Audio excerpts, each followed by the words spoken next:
찬미합니다. 오소서 성령님. 사탄아, 내게서 물러가라. 너는 나에게 걸림돌이다. 너는 하느님의 일은 생각하지 않고 사람의 일만 생각하는구나. 안녕하세요. 우리 유튜브로 시청하고 계시는 교우 여러분들 안녕하세요. 오늘 일독서랑 복음 말씀의 이 포인트는 반전입니다. 반전. 영화도 반전이 있어야 재밌는 것처럼 오늘 말씀도 굉장히 놀라운 반전이 담겨져 있습니다. 베드로는 여러분들이 방금 들었던 것처럼 예수님을 그리스도로 알아본 사람입니다. 그리고 예수님께서는 베드로가 그리스도로 당신을 알아보게 된 결정적인 이유에 대해서 다음과 같이 말씀하시죠. 살과 피가 아니라 하늘에 계신 내 아버지께서 그것을 너에게 알려주셨기 때문이다. 그러니까 베드로는 예수님과 함께 있으면서 하느님 아버지께서 자신에게 알려주는 그 하느님의 뜻과 신비를 계속해서 배워나가고 알아나간 사람이라는 것을 알 수 있습니다. 이런 고백을 통해서 천국의 열쇠도 받게 되고 자신의 반석 위에 교회를 세워주겠다는 예수님의 약속도 받게 됩니다.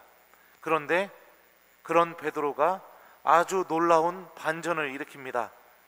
예수님의 순환과 십자가와 부활을 거부했기 때문에 그렇습니다. 오늘 복음에서는 아주 유하게 번역이 되었지만 베드로의 행동을 다음과 같이 묘사하고 있죠.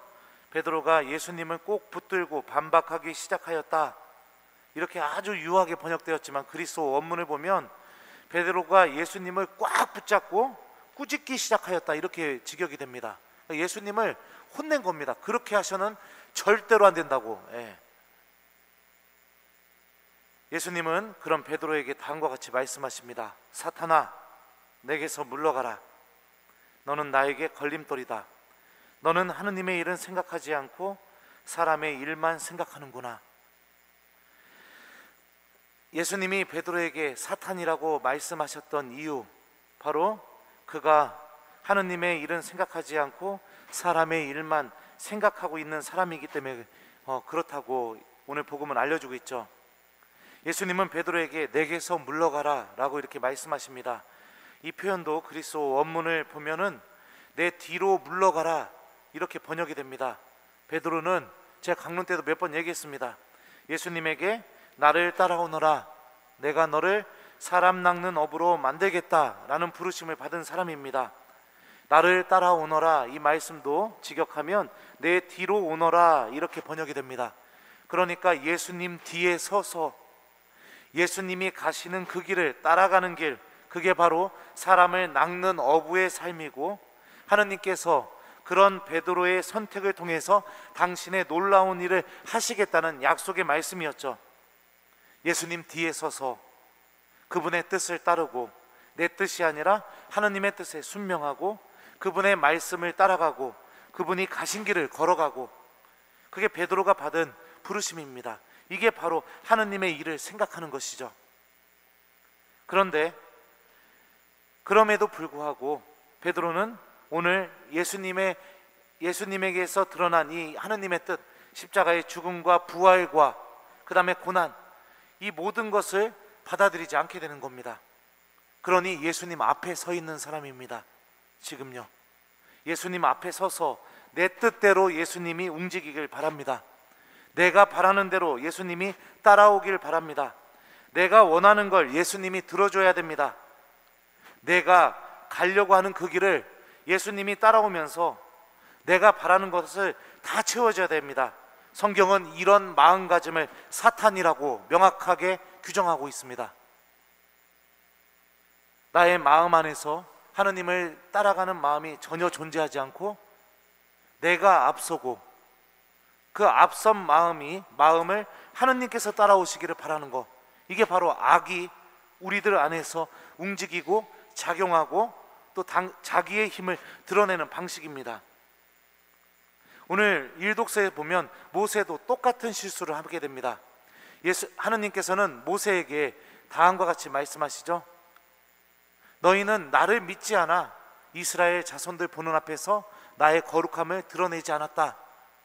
근데 곰곰이 읽어보면 모세는 하나님께서 하라는 대로 다 한 것 같은데 하나님이 괜히 생트집을 잡는 것처럼 보입니다. 그런데요, 모세가 한 말을 여러분들 주의 깊게 잘 살펴봐야 됩니다. 이 반항자들아 들어라. 우리가 이 바위에서 너희가 마실 물을 나오게 해주랴. 주어가 누구죠? 우리입니다. 하느님의 일을 내가 하는 것처럼, 내가 내 힘으로 이 모든 것을 드러내는 것처럼 모세는 그렇게 이야기합니다. 그런데 신명기에 보면은 모세에 대해서 다음과 같이 말합니다. 이스라엘에는 모세와 같은 예언자가 다시는 일어나지 않았다. 그는 주님께서 얼굴을 마주보고 사귀시던 사람이다. 하느님과 얼굴을 마주보면서 사귀시던 사람. 오늘 베드로는 살과 피가 아니라 하늘에 계신 내 아버지께서 모든 것을 알려주는 그런 관계를 맺은 사람. 무엇을 상징할까요? 하느님과 매우 가까운 상태에 놓인 사람들도, 하느님으로부터 아주 특별한 부르심을 받은 사람들도, 예를 들면 교황님, 주교님, 신부님, 수녀님, 신학생, 똑같은 실수를 저지를 수 있다는 겁니다. 내가 하느님이 되려는 마음, 내 뜻이 하느님의 뜻인 것처럼 착각하는 마음, 그리고 내가 하느님 앞에 서서 내가 원하는 대로 하느님을 질질 끌고 다니고 싶은 그런 마음, 내 뜻이 관철되지 않으면 분노하고 화가 나고 그러면서 하느님께도 등을 돌릴 수 있는 그런 마음. 오늘 또 모세는 보죠? 하느님의 힘은 완전히 인정하지 않고 모든 것이 다 내가 하는 일인 것처럼 그렇게 생각하는 그런 마음들. 이런 유혹들이 사탄이 우리들 마음 안에서 작용하는 겁니다. 예수님 뒤에 서 있는 사람이 되어야 됩니다. 예수님의 뜻을 따라가는 사람이 되어야 됩니다. 하느님이 내 뜻을 이루어주시는 분이 아니라 내가 하느님의 뜻을 이루는 사람이 되어야 됩니다. 이게 바로 하느님의 일을 생각하면서 살아가는 은총의 신앙생활이고, 설사 하느님의 뜻이 내가 받아들이기 어려운 그런 통로를 통해서 나아간다 하더라도 여러분들 잊지 마십시오. 죽음이 있으면 부활이 기다리고 있고, 고통이 있으면 생명이 기다리고 있고, 아픔이 있으면 그 아픔을 이겨낼 수 있는 은총이 마지막에 기다리고 있지 않습니까? 그런 하느님의 뜻을 내가 온전히 맡기면서 따라가는 삶, 이게 바로 악의 지배를 당하지 않는 삶이고, 사탄이 아니라 하느님의 자녀로서 살아가는 생명을 얻는 은총의 삶입니다. 그 누구도 예외는 없습니다. 신앙생활을 오래 한 사람도, 갓 세례 받은 사람도, 사제로 축성된 사람도, 예비자들도 이 사탄의 유혹에는 그 누구도 예외가 없습니다. 이 사탄의 유혹으로부터 벗어나는 유일한 방법이 무엇일 것 같습니까? 바로 성찰입니다. 성찰. 내가 지금 누구 뒤에 서 있는가? 내가 지금 누구의 뜻을 따라가고 있는가? 이런 나의 상태를 성령의 도움과 함께 바라보는 것, 성찰. 이게 사탄의 이 교묘한 유혹에 넘어가지 않는 유일한 무기입니다. 그리고 당연히 그 성찰은 하느님의 말씀에 비추어서 내 자신을 바라보아야겠죠. 이런 의미에서 본다면 예수님 앞에 서 있고 모든 것이 내 뜻대로 바라기를 하느님과 그렇게 관계를 맺게 되고, 하느님께서 드러내는 그런 놀라운 일을 내가 마치 하는 것처럼 하느님의 힘을 장악해버리는 그런 사탄의 유혹에 놓여있게 되는 명확하게 보이는, 눈에 보이는 증거가 무엇일까요? 바로 고해성사 보지 않는 겁니다. 굉장히 오랜 시간 동안. 왜요? 성찰하게 되면 고해성사를 볼 수밖에 없으니까요. 물론 특별한 이유 때문에, 죄를 고백하지 못하려는 그런 두려움 때문에 고해성사를 못 보는 사람들도 있습니다. 하지만 그런 특수한 경우들을 제쳐두고 특별한 이유 없이 굉장히 오랜 시간 동안 고해성사를 보지 않고 있다. 이 뜻은 무엇이냐? 내가 성찰하지 않고 있다. 내가 지금 어디에 서 있는지를, 내 영혼이 어디에 서 있고 누구를 따라가고 있는지를 전혀 바라보지 않고 있다. 이 명확한 증거죠. 그래서 저는 고해성사 안 본다고 비난하는 게 아니라, 우리가 오늘 말씀에 비추어서 볼 때 성찰하지 않는 삶이, 내가 지금 성찰을 안 하고 있구나, 내가 지금 하느님을 따라가는지 누굴 따라가는지 바라보지 않고 있구나, 이거를 알아볼 수 있는 명확한 증거, 성사 보지 않는 겁니다. 악은 이런 식으로 우리들의 마음을 지배합니다. 고해성사 볼 때 성사 볼 거리가 없다고 얘기하시는 분들이 있습니다. 왜요? 성찰을 할 수 있는 능력 자체를 완전히 잃어버렸기 때문에 그렇습니다. 그렇기 때문에 고해성사 볼 거리가 없다라고 고백할 수 있겠죠. 하느님 말씀과 함께 내 자신을 되돌아보는 삶, 굉장히 중요합니다. 이거는 하느님도 해줄 수가 없습니다. 내가 해야 되는 겁니다. 내 자신이 하느님의 자녀로서 그분 안에 머물기 위해서, 그분을 붙들기 위해서, 그분의 뜻을 따라가기 위해서 내 자신이 스스로 자연스럽게 해야 되는 유일한 나의 의지에 달려있는 행동입니다. 주일 미사를 빠져도 영성체라는 교우들 굉장히 많이 있습니다. 판공성사 때 외에는 고해성사를 보지 않는 교우들도 있습니다. 심지어는 몇 년이 지나도 그냥 고해성사 없이 충분히 기쁘게 신앙생활하는 교우들도 분명히 있습니다. 그런데요, 그런 삶은 너무나 쉽게 악의 유혹에 노출되기가 너무나 쉽습니다.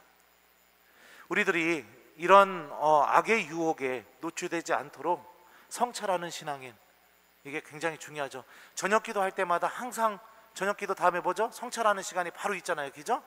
그 시간이 굉장히 중요한 시간이라는 걸 우리가 기억했으면 좋겠습니다. 미사를 드릴 때도 신부님이 뭐라고 하죠?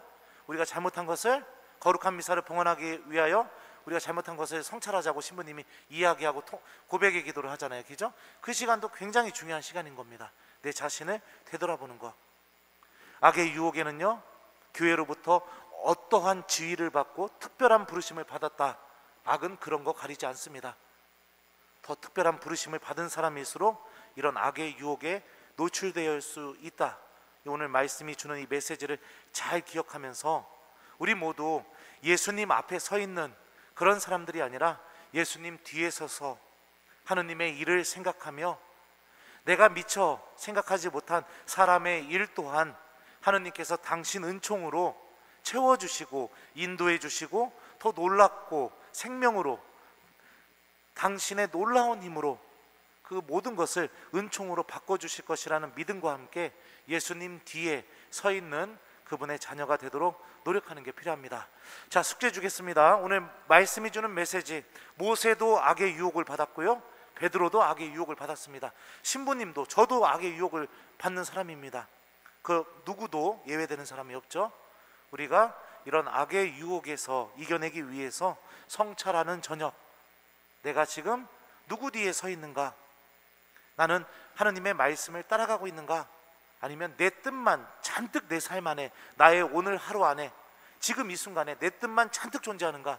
한번 내 자신을 되돌아보는 시간을 꼭 갖는 오늘 저녁이 되었으면 좋겠습니다. 사탄아, 내게서 물러가라. 너는 나에게 걸림돌이다. 너는 하느님의 일은 생각하지 않고 사람의 일만 생각하는구나.